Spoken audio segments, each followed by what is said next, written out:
It's time to talk fantasy football. It's time to let them know. Where you let us crunch the numbers while you crush the competition. So grab your playbooks and crack a cold one, because here's your hosts, Teak and Baney. Welcome back, guys, to another episode, part 3 of the week. We're talking about the sits. These guys should warm up that pine for you on this week 4 front we got going here for us. You know the drill. We're going to start with the QBs, work our way around the horn. Baney, week 4, QB position. Who's warming up that nice oak mont for you? Alrighty. Usually I tell Mike, it's going to get spicy. And, this week, I think he's going to agree with me this week. My sit is Deshaun Watson. Leave him there. Forget about it. I understand he had his best performance as a Brown. Forget about it. Just let it go. He's playing Baltimore. Baltimore's last 3 weeks, they had 5 sacks, a QBR of 46.9. 1 sack, QBR 61.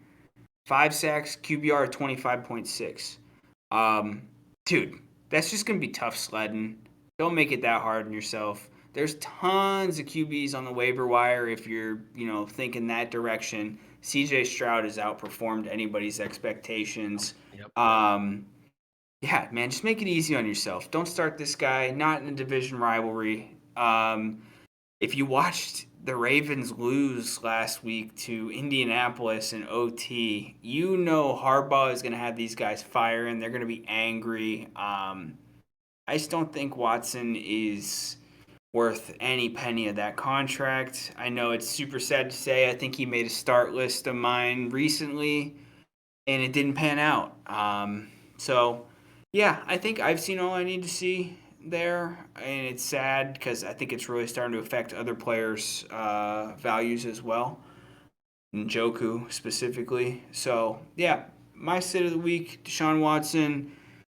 There's a reason the jersey's brown. It's crappy. Wow. Baney, my boy. I couldn't agree with you more on this sit. Not being biased, but I think it was your boy, LaShawn McCoy, that said, get a refund, right? Did you guys see that? Yeah. He said, get a refund. Sorry, I'll stop the hating. I'm all about the numbers. But anyways, I agree with the sit. Here's why. Because it's an AFC North battle. This division, there's usually more injuries than touchdowns. This is always a smash mouth division. Low scoring, blood pouring. It's not a fantasy guy's forte, I mean, I agree with the sit. The division is tough. AFC North, winter is coming. Sit 'em. I love it. Teak? Yeah, usually these AFC North games are low scoring because they know each other well. Yeah, you guys touched on the points I was going to hit on. He is coming off one of his best games. We'll see how he does versus Baltimore and crew. Badge says winter's coming. It's going to be a red wedding, I think, this week. So. Yes. So those AFC North it's always brutal battle. But heading the QBs for you, Badge. Who you sitting week 4 here? So I don't even know where to start. I'm just gonna say it. I'm sitting Mac Jones against the Cowboys. Yes, Josh Dobbs looked like a hero. Yes, he put up 20 points against the defense. Mac Jones just keeps going down. I have no idea how he put up 30 points against the Philadelphia Eagles. Must have been a week 1 thing. I have no clue how he did it. Yes, Diggs is not there, but quoting Aaron Rodgers, relax. That defense is still solid, even without him. You got Stephon Gilmore. You got Micah Parsons. You got other pass rush. You got a tough pass rush coming at you. I'm sitting Mac Jones. I mean, the loss to Arizona makes me want to sit him more because Dallas, they're coming back home and they're going to be fired up. They're pissed off. Excuse my language. They're going to be coming at him. Parsons going to be in his face all day. I think they're going to slaughter them. Dallas D is still a top tier defense in my eyes, even without Diggs. I mean, I'm taking Mac Jones as my sit 'em. Yeah, I mean, I hope this doesn't work out. I hope Mac Jones tears that defense apart, and then we have a whole nother conversation for next week because then we are really worried about Respect. Dallas. But yeah, I mean, like you said, all about the numbers. This is not a matchup that favors Mac Jones. That being said, the pass offense looks way better than it did last year. However, this defense is the real deal, and it's not going to be a very fancy friendly week for Mac Jones this week. So definitely a sit. Yeah, I believe it's going to be a low scoring game, to be honest with you guys. I feel like it's going to be like that AFC North matchup. I really do. So that's why my sit is actually Dak Prescott. Any? Way to take the light, but go ahead. Sorry. Pops it So, up. Touch some sky. Patriots Dallas.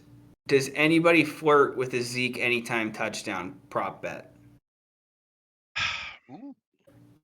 Is His that rushing official attempts from went Prop up. Bet Poppy? It's not, but I would love if it hit. I think just it would be really great. I don't know if Belichick believes in feeding those storylines. I Yeah. think other coaches might, but man, wouldn't that be great?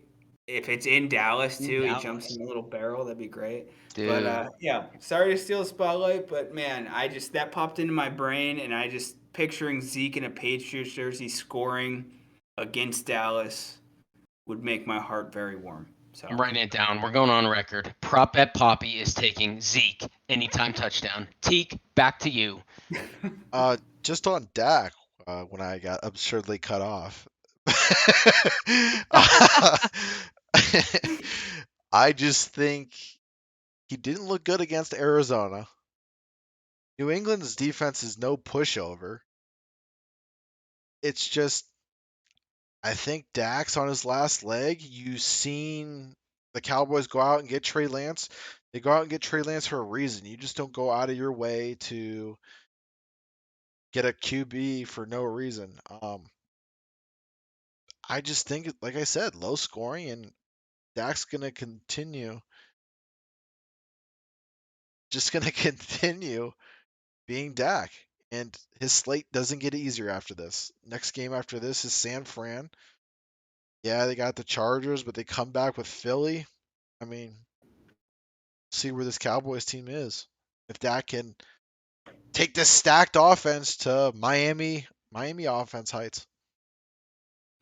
Zeke, I love it because you get to say all the bad things and I don't get called a hater because boy, has this offense been not impressive.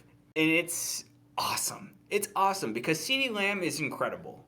And yet there's just like the guy to get him the ball is not. And it's just, I don't know, man. This offense should be electric every week. Brandon Cooks, Gallup's there, CD's there. Ferguson's not a bad tight end. Tony Pollard's Pollard got should be got the getting, reins, yeah. dude. I don't. They're lucky that defense is as good as it is, man. Because there's just in no world should he just not be producing the numbers at all. Like for him to be sub 200 yards and throwing interceptions, he did it all camp. He threw picks all camp.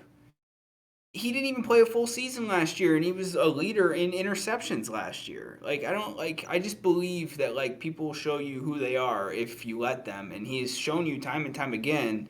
And Dallas fans don't even like this guy. Like I don't understand. Like Jerry keeps trying to get a quarterback there. The team keeps fighting him about it. I don't know, but I love this pick. I think you should sit Dak every week. I don't know about every week, but Every week. I respect it because the division, you saw how sad I get when I talk about my division. But that's a great sit. I mean, as long as Belichick's there, I think this team's going to be competitive. I mean, this defense is solid. I think they can shut him down. Belichick's great at scheming. I don't hate the Dak sit at all. I think it's going to be a low scoring game, like you said. That's why I sat Mac Jones. So, yeah, Teak, good sit. And I'm going to go on record and put Prop Bet Poppy on that prop bet. Anytime TD. Moving on to the running backs, Benny. What one running back do you want to talk about? That way I can cut you off here. I was excited. I'm sorry. Um, Joshua Kelly, man. Um, from top waiver wire target to absolute liability. And I'm a victim of it. I picked him up. I thought that offense was going to be awesome. Kellen Moore offense. I'm a big time fan of that. You saw what he was able to do with the backs in Dallas, and his first week as the OC in LA, they had like the seventh most efficient rushing game ever. And Kelly was a huge part of that. And then they put him as RB1 with Eckler down, and it's been a nightmare. 91 yards week one. He's had 51 the last 2 weeks combined. The Raiders aren't that good on defense, but I mean, we've talked about it at length. Herbert's going to throw that rock. Keenan Allen's going to have a billion targets. It's going to be fun to watch.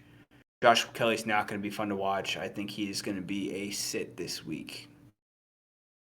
So with what Baney just said, my boy Baney, these running backs should post this. Do these teams give them a respectable contract? Because with Eckler in the game, I think they win that matchup last week. Or no, they did. I think it's not even talked about if Eckler's in there because Joshua Kelly, I mean, he's not dynamic at all. I mean, I like the sit. Is Eckler going to be back? Do we know? Did anyone hear anything? I know you guys are the injury guys. I'll let you. He has projected points by his name for the first time this week. I saw on ESPN he still has the questionable mark.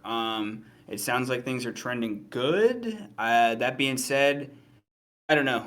I feel like we've been hearing a lot of these guys, specifically the guys with hammies, are supposed to play every week and then they don't play. So until it ball kicks off and he's on the field, then I'll trust it. But I don't know. Teak, have you heard anything differently? No, it's kind of on the same boat there. Just to add to that Kelly whole scenario, um, yeah, I like the sit a lot. I kind of compare him to how you feel about Madison, really. Yeah. It's in that same boat. It's definitely not Eckler, and to think he's going to come in and produce Eckler numbers is just crazy. He had his best game when Eckler was on the field. He wasn't. He is in shambles. So I just don't see it at all for Joshua Kelly.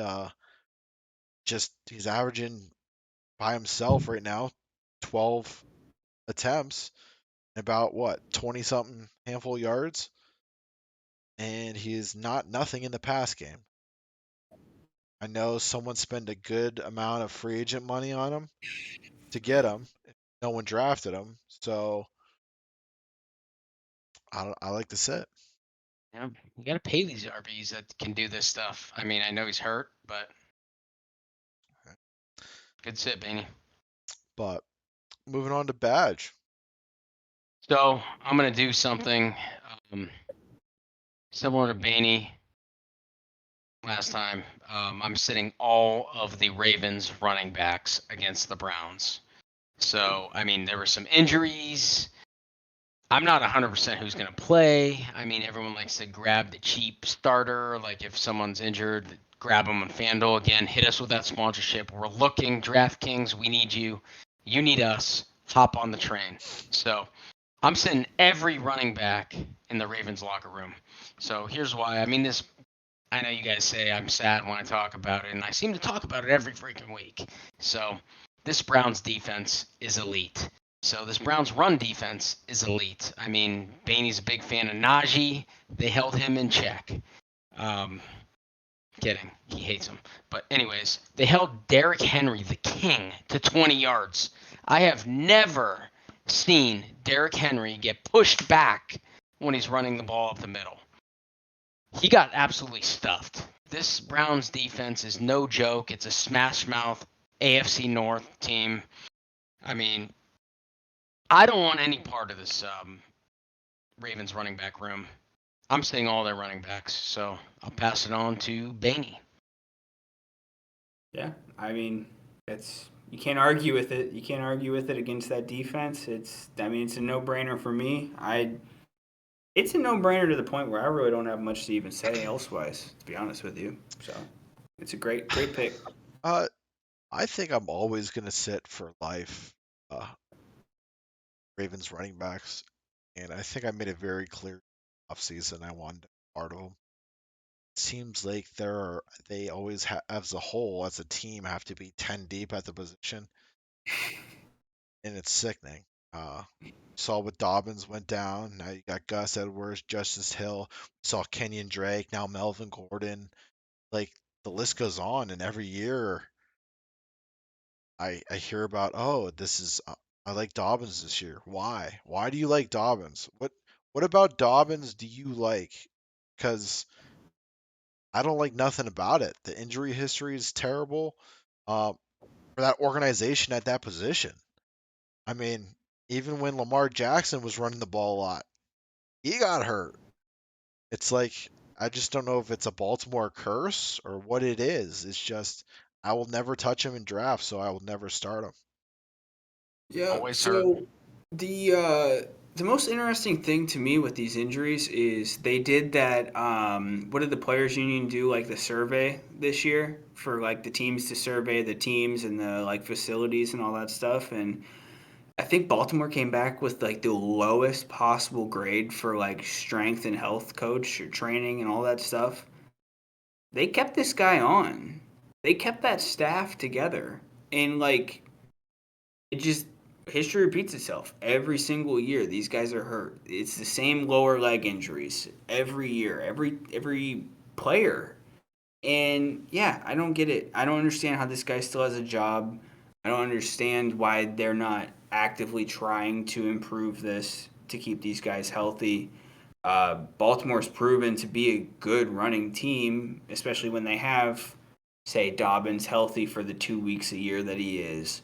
Like, they've made guys like Justice Hill and all these guys, Gus Edwards, fantasy relevant from time to time. But you only get them for 2 or 3 weeks at a time. Like, I don't understand why, as an organization, you don't want to improve on that. It makes no sense to me. But yeah, fade them. So I'm glad you said about the strength and conditioning coach because now I'm looking at the roster and it's not just the running backs. I mentioned the QB. Uh, Last year Bateman got hurt. Odell's hurt this year already. Mark Andrews was hurt. It's like it's this whole offense, and it doesn't seem like it's gonna stay healthy and be able to make that push where they want to go. So, Yeah. Yep. Agree. but for my running back here, I'm gonna stay. We just talked about this game on our QB section. I'm staying with that game. My sit's Ramondre Stevenson.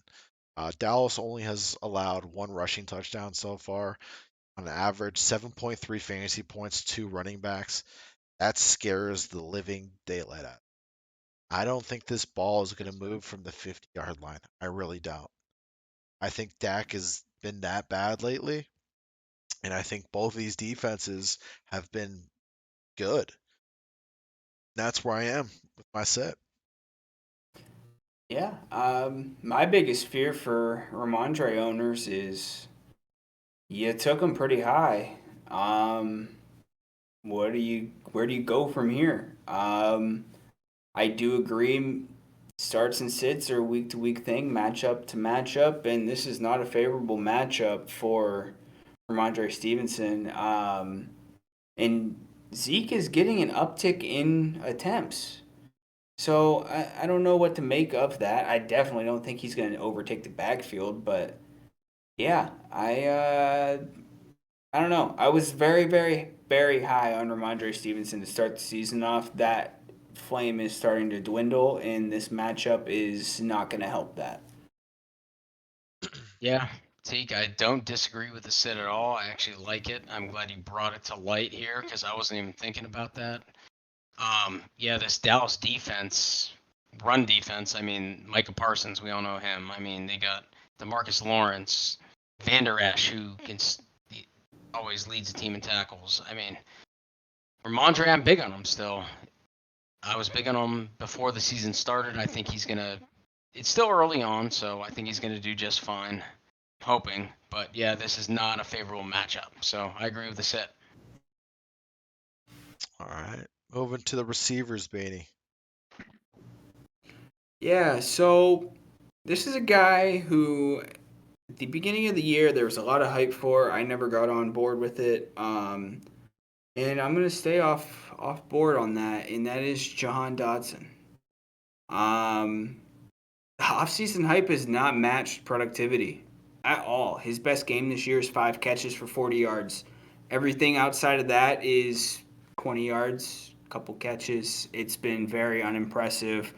And to be honest with you, that Washington team hasn't played a defense like what Philly has. Sam Howell hasn't faced a pass rush like what Philly has. Jalen Carter is going to be in his teeth the whole game. Um, that being said, Howell's struggles are going to translate to Jahan Dotson struggles. And the biggest issue, too, is he's wide receiver 35 coming into this year. You're really regretting it if you took him because right around him was Zay Flowers and Jordan Addison. And if you took Jahan Dotson over those two guys, odds are you're really having buyer's remorse right now. And I think that that is going to continue into week 4 because I don't think you're going to be very happy. The only thing that could go your way possibly is that Philly is up and Washington is chasing and they're throwing the ball a lot. But like I said, that pass rush, I think the Buccaneers have better deep ball threats in Mike Evans and Godwin than what Washington has, and you saw that they struggled. Evans kind of turned it on at the end of the game. I don't think that Sam Howell is going to be able to get these guys that ball, and I think, yeah, odds are you should probably try to. I would move on from Jahan Dotson at this point if you're a fantasy owner of him, but he's definitely a sit this week for sure. I mean, Yeah, so I'm on the same boat, Baney. I think that Commanders fans and are coming back down to earth right now. I mean, Sam Howell absolutely crumbled against the Bills secondary, and I think the Eagles secondary is this much better. I mean, I don't expect him to do anything again. So, not a bad sit at all. I completely agree. So yeah, it's a great sit. So and especially like you said that Philly offensive line, I don't think or defensive line, I don't think that Washington offensive line can go 4 quarters against them. So yeah, I agree with that sit completely. yeah, I like to sit as well. It's just sad because I think this kid has a lot of tools where he can be a good receiver. I just think Sam Howell's not the answer there whatsoever. Um, took like Benny said, you took this guy around Zay Flowers, Jordan Addison. How about where you took Terry McLaurin? He's not having a much better season either. So just looking at the type of receiver he is, guys around his where he's going or where he went, man, that's a difference maker on a fantasy team. That's a make or break round for you. But Yeah, I don't know if it was last week or the week before. I think it was last week. We were talking praising Mike Evans a lot. So, the Eagles' injuries in the secondary, you saw those guys are finally healthy. They finally played. What happens? Blankenship has an interception in the first half of this game. Boom, instant. It's instantly different with Bradbury and Blankenship playing. Um, yeah, we lost those guys. We lost Maddox, but we finally got a couple of them back, and it's instantly making a difference in the secondary. So, yeah, the Bucks offense has looked much better than this Washington offense. And that being said, if that's the mile markers we're kind of going off of, I think that they're gonna have a hard time. Um, it's crazy to say, but like nobody ever talks about Curtis Samuel, and all he does is lead that team in yards and touches. At one point last year, he was like the NFL leader in touches per game. Um, he does it so quietly, if you look at some of the stat sheets, he's put up some respectable weeks. If you're really hurting and you are a Washington fan, maybe 5 of you in the world, um, if there's a Washington guy you want to put in your lineup, I think it's him.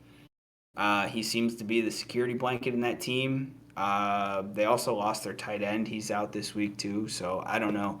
I don't know why you would play anybody from this offense moving forward, to be honest with you. But yeah, Curtis Samuel. Right, Badge. Who do you got at the wide receiver position? So my sit here, I mean, I like this guy the past few years. And I was down on him this year just because of the situation. But he's been average. And I'm going to sit Chris Godwin this week against the Saints. I mean, this Saints defense week to week impresses me. Yes, I know they lost last week to the Packers, but they held them in check majority of the game. I think until the fourth quarter, they had 18 unanswered points. I mean, you kick a field goal. As soon as Derek Carr went down, I mean, that momentum shifted. They scored 18 unanswered. Saints defense, they're solid. I like them a lot. They impress me a lot. I don't think they're talked about enough. Baker Mayfield, we all talked about him, and like I said, I wasn't a fan back then. I respected his fire and what he's done, but this week, Baker, Godwin, I don't know if I can sit Evans, but I'm sitting Godwin this week, just because this matchup, Saints defense, again they lost, but that momentum shifted. I'm sitting him this week. Yeah, the Saints seem to be a team that always has Tampa's number, especially at the wide receiver position. They just always have a hard time against them. I don't know what it is, division rivalries, yada yada. I don't know, but yeah, I don't know. I definitely agree. This Saints defense is no joke, and yeah, I think it could be a tough week, back to back tough weeks for that Bucks offense. I think so. I think it's a good sit. Um, me, I feel like even though I think this cornerback's overrated, Marshawn Lattimore depends what receiver he's gonna be playing against. I think last week Romeo Dobbs had 73 yards, Jaden Reed had 63, Musgrave had 50. They're not players to write home about. Neither is that QB yet. I think him and Baker are pretty equal style QBs. And I think Baker has better weapons. So I do think they can put up some numbers against it. That would be my only pushback. Um, I just think Lattimore gets way too much credit than he deserves at that cornerback position. I really. Hey, quick touch on the Saints. Last week we talked about Rashid Shaheed, and you put in a little nugget. Hey, he's the return guy too. He could take one to the house. Host it. Rashid Shaheed punt return touchdown last week. So Host it. I mean, the kid's been in El Fuego lately. Okay. The guy did a house call. I know. I like it. But moving on to my receiver, you guys actually touched on this game too, man. Um, I'm gonna go with Zay Flowers. Zay Flowers, man, that Cleveland defense is stingy, man. Um, like Badge was talking about, even though he hates talking about it, they got their corners are tough, man.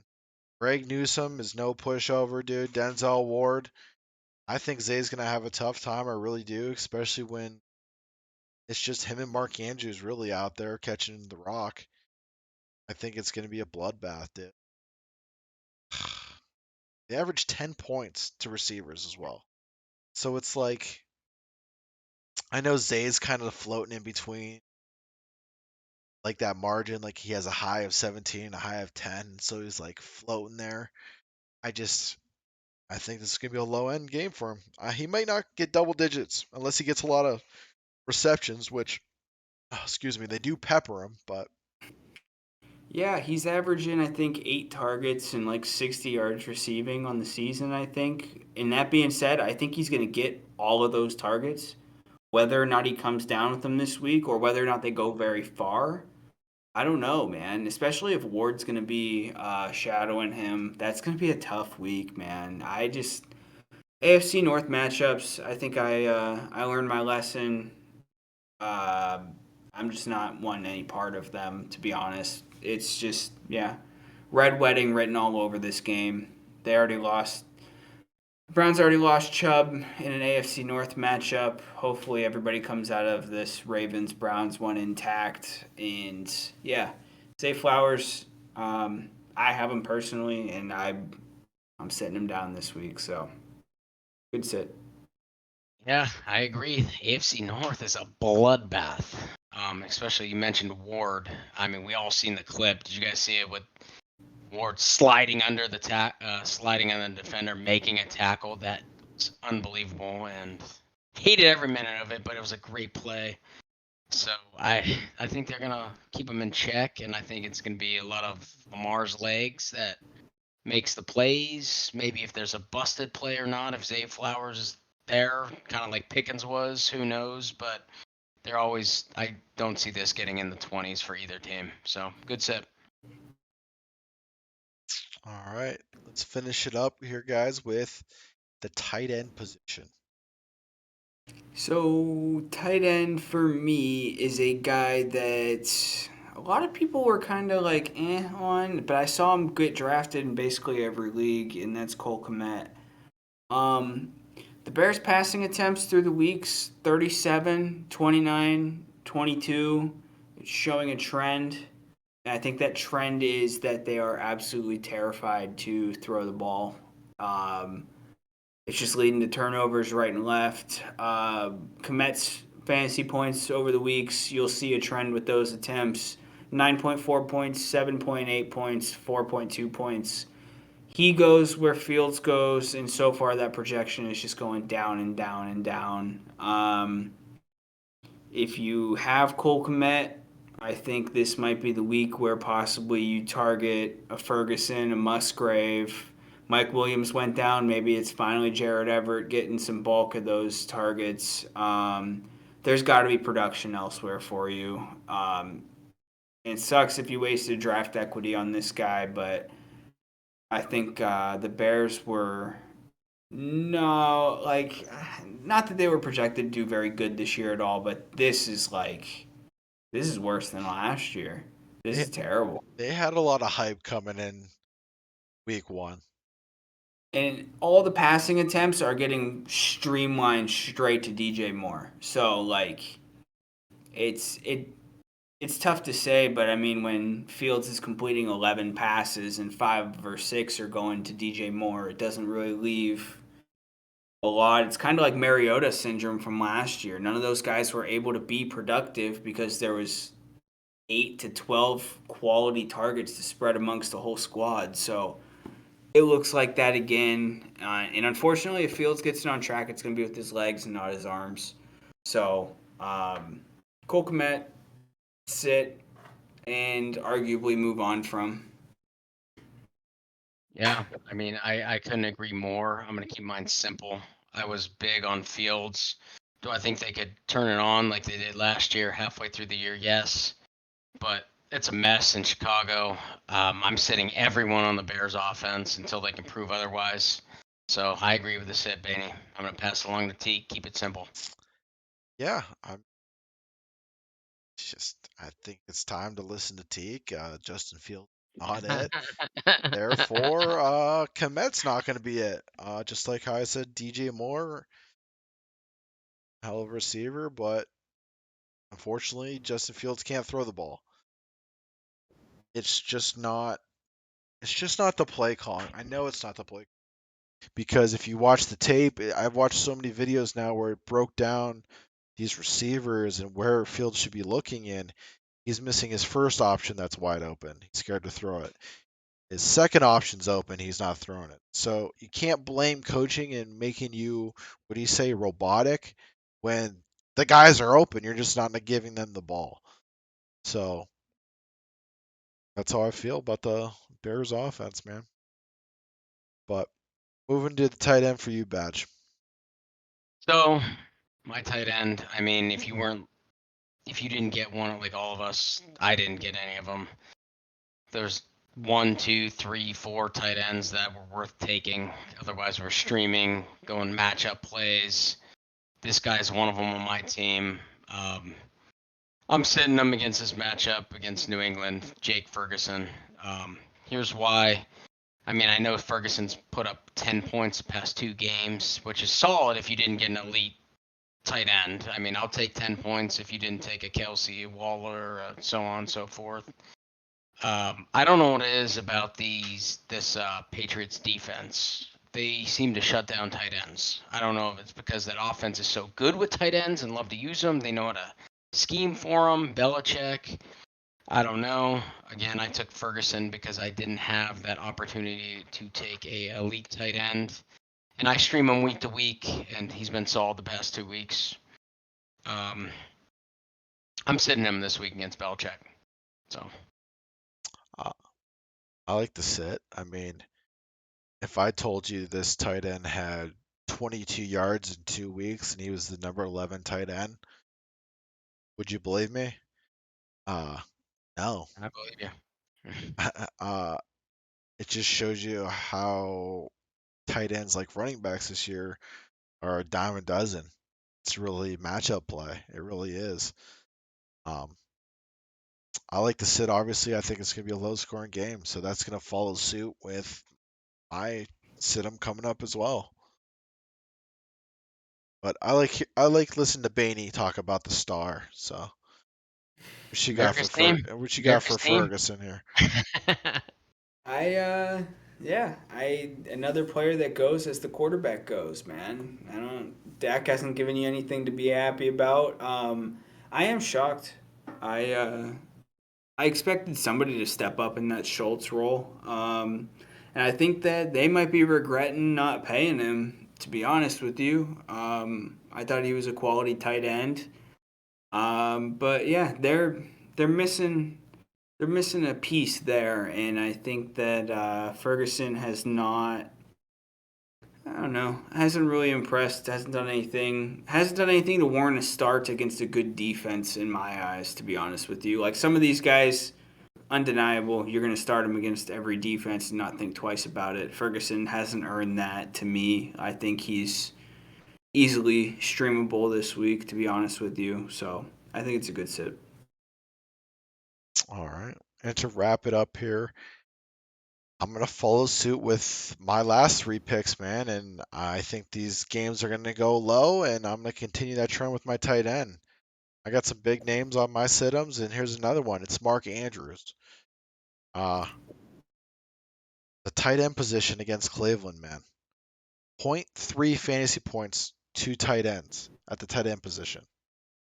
I know Mark Andrews is a different tight end, but you're gonna look around below 10 points, I'm thinking, for Mark Andrews. I think it's gonna be just like we said with the Dallas game. I think they're gonna live in the middle of the field with each other on the 50-yard line. It's just how these AFC North games go. So I'm just gonna follow suit with Mark Andrews. It's bold. You definitely get the bold pick award. But Hey, numbers are numbers. the Numbers Brees are Hall numbers. hit. Hey, numbers are numbers. Like the Browns defense is, I think, probably the best defense that organization has ever put on the field. Um, and they're just crushing teams. It just So, yeah, I can't argue with it. I mean, you said 0.3 points allowed to a tight end. yeah. That's tough. And So I but mean, they played Fryermuth. They so played. I mean, average catches are 2 catches and 8.7 yards. yeah, like I said, I They're mean, they haven't that just played that's nobodies among at all tight tight end. ends. So that's like backup tight ends too, but still Yeah, I'm assuming it's counting like people who actually have targets in their direction. correct. So I Yeah. mean, I get it. But like Chig was supposed to be good, hasn't panned out. Uh, what's it called there? I don't know, man. It's hard to wrap your head around hearing Mark Andrews and sit, but it's matchup based, and this Browns defense is like Yep. it's Firemouth tough. had 2 yards against him and 1 catch. Yeah, So it's a stingy defense. Yeah, 100% Zeke, it is. when I talked about those top, if you weren't lucky enough to get those top tight ends, I mean, Mark Andrews was up there, but you just hit me with those numbers. I mean, I'm a numbers guy. You got to play the matchup. That's numbers say sit him. So I don't know who you start over him, but I mean, yeah, if you're getting 0.3 points, it seems like any tight end, any streamable tight end, you got to start over him against that defense. So that's a good sit based on numbers. Again, I like the numbers. I like the matchup. I love looking at that stuff. So yeah, that's good. Good information. Good information. Hey Teak, one last thing to say to the people before we get out of here.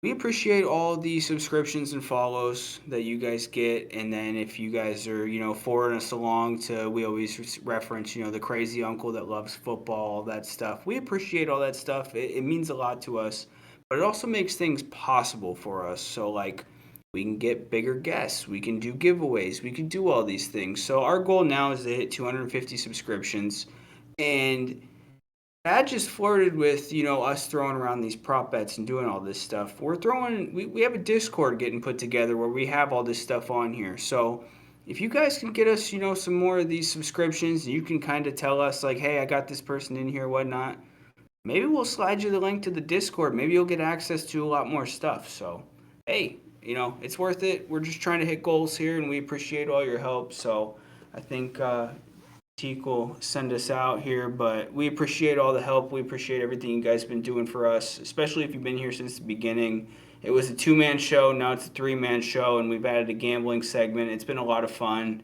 Guests that we never thought we'd be able to get, and we're just getting started. We're a couple months in. This has been awesome. It's just been some boys hanging out, talking ball, and we've grown it, and we want to keep growing it. We want to keep getting people in here, and we want to keep hearing from you from our mailbags. It's been awesome, guys. So thank you. Yeah, thank you guys. Also want to give a big shout out to this guy down here, Teak. He puts a lot of time into this. His whole day tomorrow is going to be editing and doing all this work. Hit that subscribe button. Hit the subscribe button. Teak, this guy puts a lot of work in. I mean, we all put a lot of research in. There's a lot of time that goes into this. Hit the subscribe button. We have a lot of fun doing this. I mean, the bets, the sits, our percentage is up there. So hit it. Give us your comments. Give us your feedback. We want to know your best bets. We want to know your sits. We want to know your starts. Comment that. Hit subscribe. Follow the channel. Follow us all on TikTok. We do it daily. So, again, a shout out to my man Teak. Shout out to Baney. We're having a lot of fun. Join the movement. Let's go. I'm going to pass it on to Teak. He's going to send us off to the moon. FanDuel, follow, subscribe. Just to go off that, we do have another guest in the works for you guys. We've been flirting around with it. I know me and Badge were talking about it. Baney's going to find out later here. But we have been flirting around with another guest here. So hopefully that comes to fruition for you guys and just gives you guys more content. We like the special guests coming on. Like Benny said, had some people we never thought we would meet so far. So 60% of you, I'm gonna keep saying it. Now subscribe to this channel. Please. Not gonna do it for me. Gonna do it for Bird Gang. Gonna do it for the steel curtains waving their towels around. Gotta do it. Hit that subscribe button. See you on the next one. Peace. Thank you for listening to another episode of the Let 'Em Know Fantasy Football Podcast. Join our community and follow us on all socials, or keep up with the episodes on YouTube, Spotify, or Apple Podcasts.